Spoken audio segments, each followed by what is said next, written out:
So, I had some time in between my last class and a midterm exam I had for theology class. So I figured I'd studied really hard all week, so I was going to splurge a little bit and go to my most favorite restaurant. Okay, I needed a place of culture to get my mind right and think about these theological debates I would have to address in my midterm.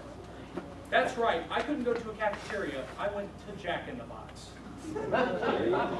So I'm in line and I'm making my order,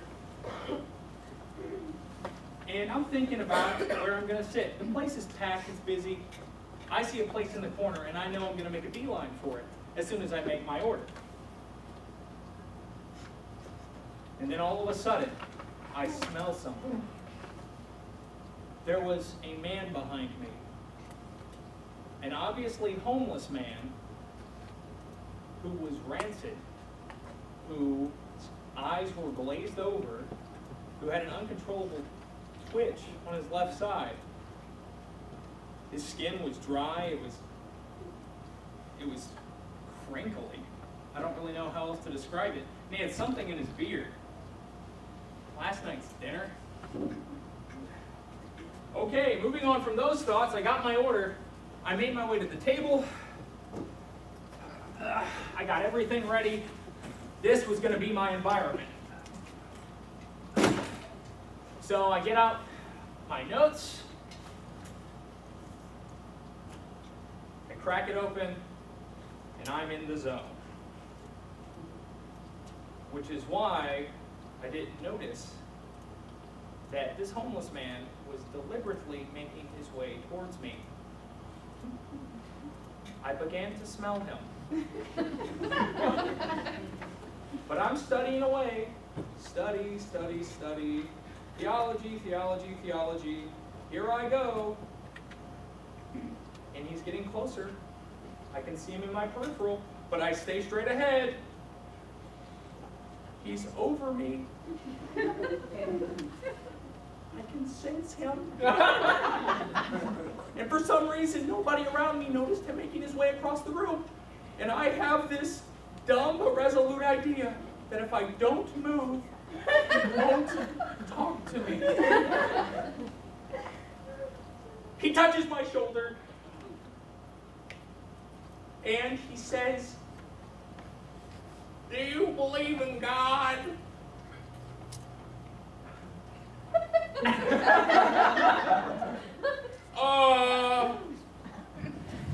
Okay, so at this point, this is a test. It has to be. It's some sort of divine thing. Okay, I got that. I'm in theology. So I reply, yes. And then he asks me, do you believe that God is all-powerful? I reply, once more, yes. Now, this is when he asks me a question that no theologian, no pastor, no deep, studious spiritual thinker could ever prepare me for. He asks, if God could make a cigarette, do you think he could make one so big that not even he could smoke it?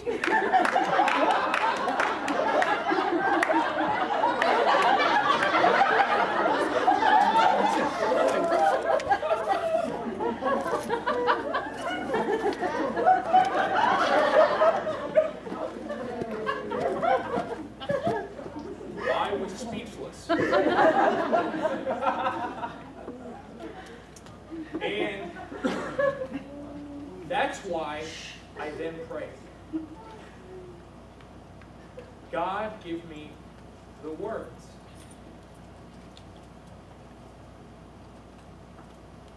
Do you believe that God can save you? And he replied, to my surprise, yes. Well, studying is kind of useless at this point.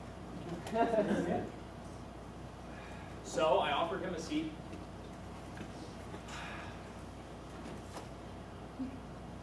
And he helped himself to my french fries. And we had a really conversation. And the idea of God wasn't new to this man who all I knew for was his smell. And he knew Bible stories, and he knew things that I thought I could only learn in a textbook. So I relaxed. We kept talking, and I began to tell him about God and what he'd done in my life and what I thought. And that's when I got up the guts to ask, do you want a personal relationship with Jesus? And this man, once again, to my surprise, said yes. But there was something else going on. He said there were forces, there were dark things going on with him that tormented him day and night.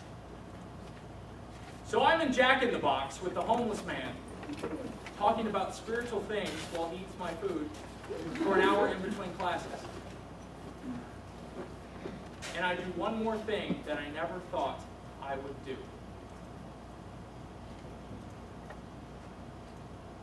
I pray out loud with this man. And we pray. And we pray for Jesus in his life, and we pray for these things to be gone. And that's when the glazed look was gone. And it was deep. And it was shiny. And he wasn't as crinkly anymore. The twitch was gone. But he still had something in his beard. But that's okay, because he was a new man, a new creation, big in his beard or not. And he got up, he said, God bless you. And he left, and I never saw that man again.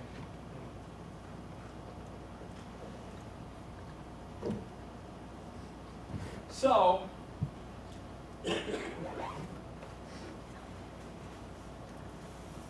I don't know what it is. What happened that day? I mean, he was a changed man, and I was changed myself. And my experience isn't an experience that only I have gone through. This man matters to God. And you know, what really gives me isn't that I was out of my comfort zone. It wasn't even Jack in the Box. It wasn't the smell. What got me was I almost missed this to study theology.